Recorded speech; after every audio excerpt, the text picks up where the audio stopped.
What's going on, guys? Your boy Joey Shake 72. Fucking OTAs finished up today. Um, the cornerback position is what I want to talk about.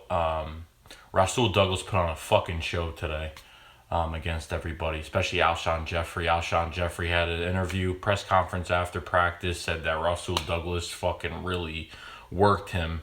He called a 50-50 ball over Rasul Douglas. Said he's really athletic, very fast. He's just a big fucking corner. And from being 6'3", 205 pounds as a corner,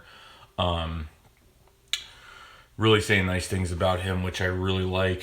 So I'm having really good hopes about Rasul Douglas, but in all else of aspects, listen to Jim Schwartz's press conference about Patrick Robinson. Patrick Robinson is and Jim Schwartz is he's pretty dry when he talks, so he'll most likely get to the point of it. He won't necessarily call out a player and says he's bad, but he will say, he's struggling, he's been struggling, blah, blah, blah. He will never say anything bad or, to the point where you're calling a player out. He said that Patrick Robinson has been showing his veteran leadership. He said he's very fast and he keeps up with all these receivers that we have right now. And he's got really fast legs and he's good turning his hips.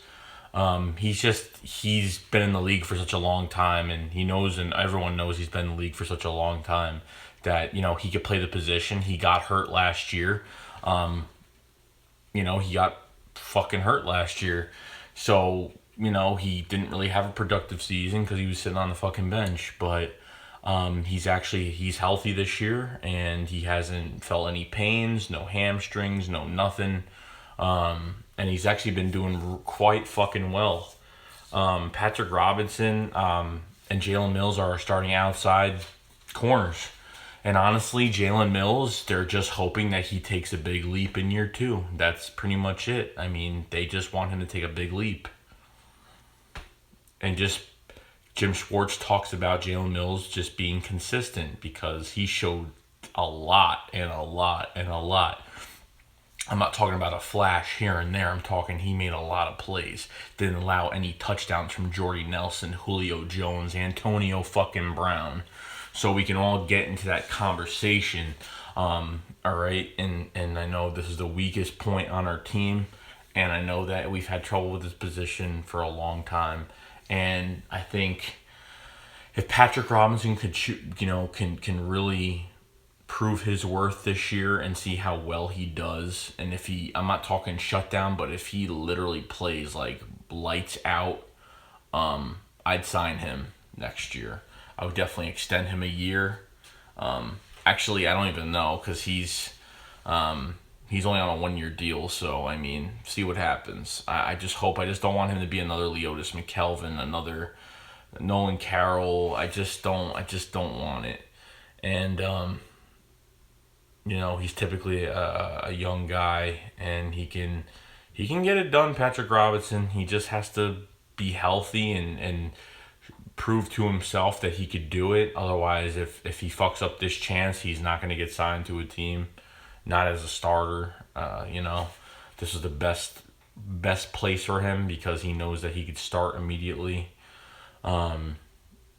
Shit like that. So I'm not hyping him up. I'm not hyping Rasul Douglas up, but Rasul Douglas has a very good chance start our slot corner spot, and he could be a nice piece to. Honestly, Malcolm Jenkins had great things to say about him.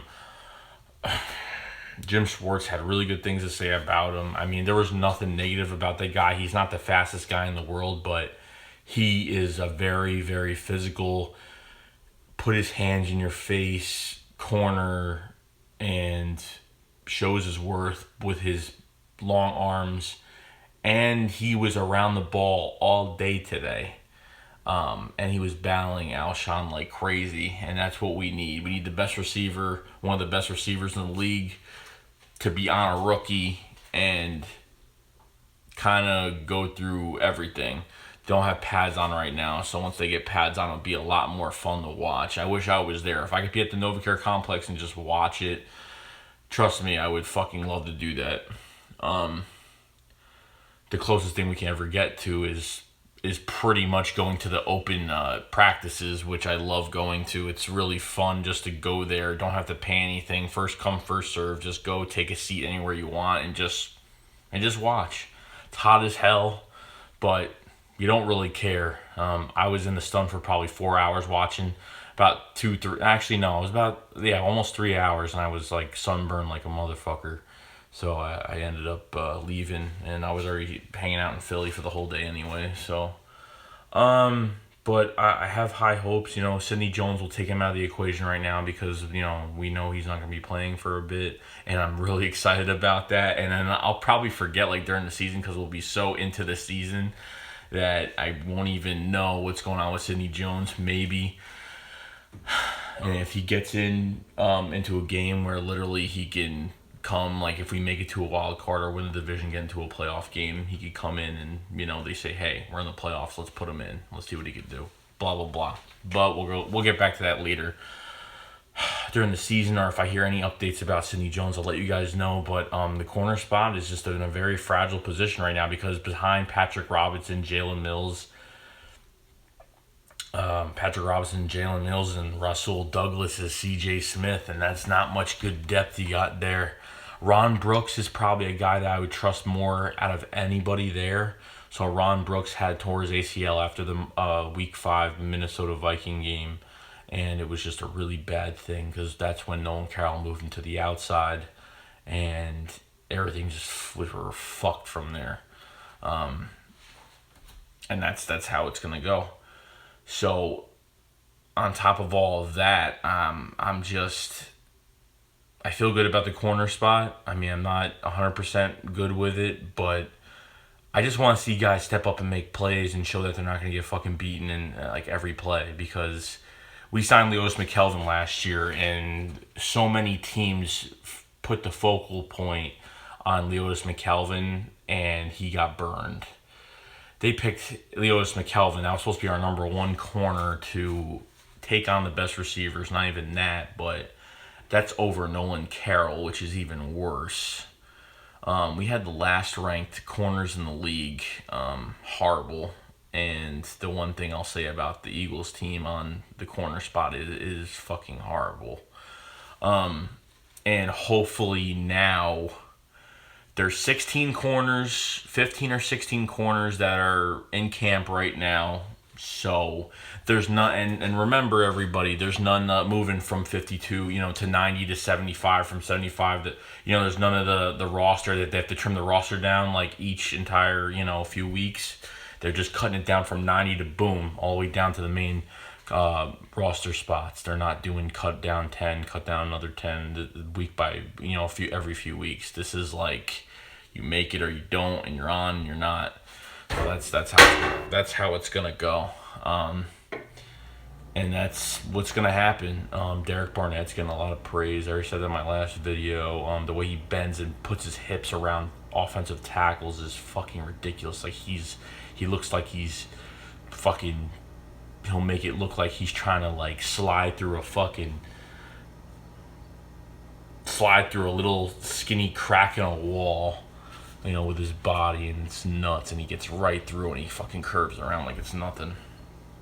But Derek Barnett I'll talk about another day, but the corner spot is where I want to continue to talk about. And we gotta see what happens, guys. I'm not fully fucking convinced that we're gonna do something with the corners. They both work. As Jim Schwartz said, it works hand in hand.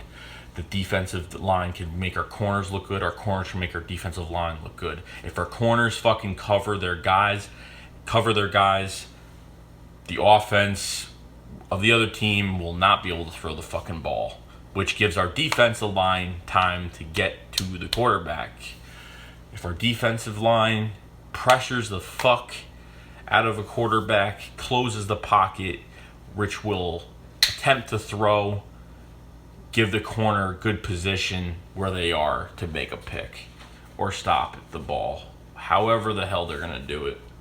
But with this D-line, a lot of good things could happen. We just need to add those pieces to the corner spot, and these guys have to rise. Patrick Robinson has to be decent for us.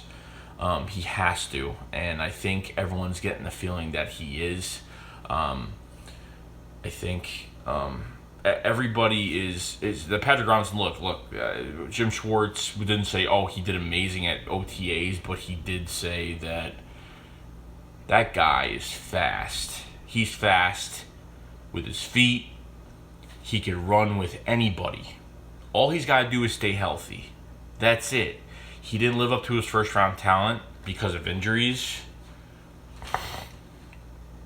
And because he shouldn't have been a first round pick. But when he plays well and he's focused, he could do it all. And I hope that Patrick Robinson knows that he cannot let everybody down. And that's how it's going to go with him. So I'll see you guys later. We're going to see how this cornerback group is. And let's have some faith in it. I'll see you guys later. Joey Shake 72 out.